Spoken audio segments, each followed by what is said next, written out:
That is such an extraordinary image to me. All his subsequent obsession and absorption evident on his face and in his action.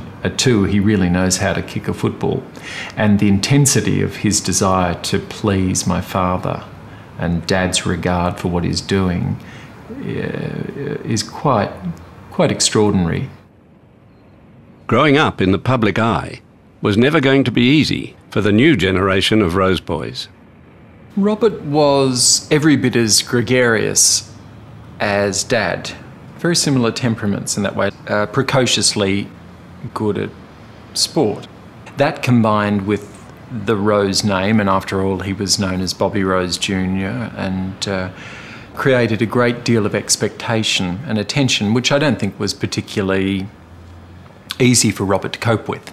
I mean, he only ever wanted to play cricket or football. He didn't wish to progress his studies, as Peter had done, his brother.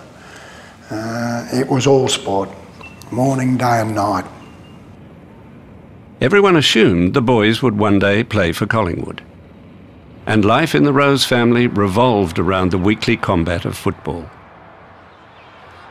At first I had to be dragged along to those interminable games, you know, because we'd be taken at 9 a.m. or something.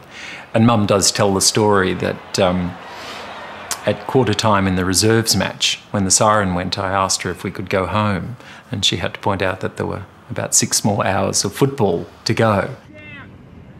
And in the years ahead, there was no escaping football. Bob Rose progressed from club champion to team coach. But from this time, the Rose story began to unravel.